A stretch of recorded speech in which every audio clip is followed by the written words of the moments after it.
పౌర సరఫరాల శాఖ మాత్యులు నాదెండ్ల మనోహర్ విలేకరుల సమావేశం నిర్వహించారు. ఈ సందర్భంగా నాదెండ్ల మనోహర్ మాట్లాడుతూ పౌర సరఫరాల శాఖకు సంబంధించి స్టాక్ పాయింట్ పరిశీలించడం జరిగిందని, అందులో పంచదార, కందిపప్పు, పామాయిల్ ప్యాకెట్లలో 50 నుంచి 80 గ్రాముల వరకు స్పష్టంగా తేడా కనిపిస్తోందని అన్నారు.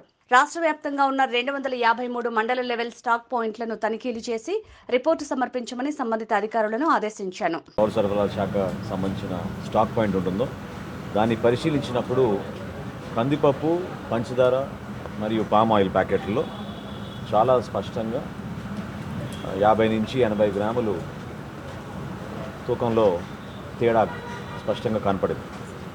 సో రాష్ట్ర వ్యాప్తంగా సుమారు 253 మండల్ లెవెల్ స్టాక్ పాయింట్లని తనిఖీ చేసి సమగ్రమైన రిపోర్టు ప్రజెంట్ చేయమని ఆ రోజు నేను అధికార యంత్రాంగాన్ని కోరాను. దానికి అనుగుణంగా ఇప్పటి వరకు 62 MLS పాయింట్స్ పరిశీలించారు. స్టాక్ పాయింట్స్లోకి వెళ్ళి శాంపిల్స్ తీసుకుని చెక్ చేశారు. అందులో సుమారు 24 కేసెస్ డిటెక్ట్ అయినాయి. సో ఈ 24 కేసెస్ కూడా కేసు బుక్ చేస్తున్నారు. చాలా సీరియస్గా చట్ట ప్రకారంగా ఎవరైతే సప్లై చైన్లో ఇన్వాల్వ్ అయ్యారో వాళ్ళందరిపైన కూడా చాలా బలమైన చట్టాన్ని తీసుకొచ్చి దానికి అనుగుణంగా కేసెస్ రెడీ చేయమని చెప్పారు. ఎల్లుండి కల్లా ఈ 253 స్టాక్ పాయింట్లో కూడా పూర్తి స్థాయిలో లీగల్ మెట్రాలజీ డిపార్ట్మెంట్, అదేవిధంగా స్థానికంగా ఉన్న జాయింట్ కలెక్టర్లు, తహసీల్దారు వాళ్ళు కూడా వెరిఫికేషన్ చేసి ఒక సమగ్రమైన విచారణ అందించిన తర్వాత తప్పకుండా వీళ్ళపైన చర్యలు తీసుకునే విధంగా స్పందిస్తాం. ఈ పెద్దగా ఇదేమీ రాకెట్ సైన్స్ కాదు. మేము కోరుకునేది ఏంటంటే వినియోగదారుడికి ఒక భరోసా కల్పించాలి, నిజాయితీగా వ్యవహరించాలి.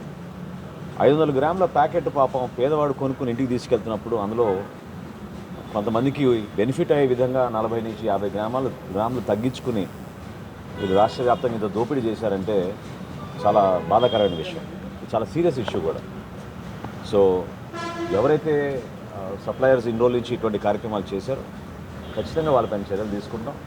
జిల్లాల వారీగా ఈ రిపోర్ట్ వచ్చిన తర్వాత తప్పకుండా మీ అందరికీ మరొకసారి నేను బ్రీఫ్ చేస్తాను. ప్రజలందరికీ నేను మనస్ఫూర్తిగా చెప్పేది ఏంటంటే ఒక మార్పు ఏదైతే మీరు కోరారో అందులో భాగంగా నిజాయితీగా చట్ట ప్రకారంగా చేయాల్సిన కార్యక్రమాలు ఖచ్చితంగా చేస్తాం. ఎవరైతే కేవలం ప్రజల్ని ఇబ్బంది పెట్టడానికో మోసం చేయడానికి కోసం చేసిన కార్యక్రమాలు మాత్రం సహించేది లేదు. పౌర సరఫరాల శాఖ ఖచ్చితంగా ఇందులో అందరికన్నా ముందుంటుంది. పారదర్శకంగా ప్రతి ఒక్క రైతు ఎవరైతే పాపం నిలబడి క్యూల్లో ధాన్యం అమ్ముకోవడానికి ముందుకు వచ్చి ప్రభుత్వం నుంచి ఆ నిధుల కోసం ఎదురు చూశారో ఆ రైతుకు అన్యాయం జరగదు.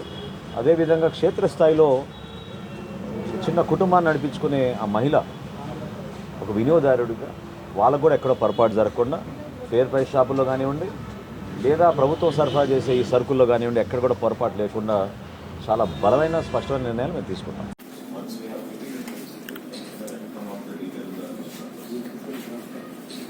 In the meantime, all those you take photographic evidence also. Short and later, the photographic evidence. As a witness, you take. The CSDT is part of it, so there's no point taking the CSDT in the first place. Yeah, you ensure that the local that does come and spend some 10-15 minutes with you at least towards there. That's the choose for that. And as far as possible, you distribute your time in the right way and visit these places. That's very important. So every day you can't have night patrol and have 25 people on every road looking at this.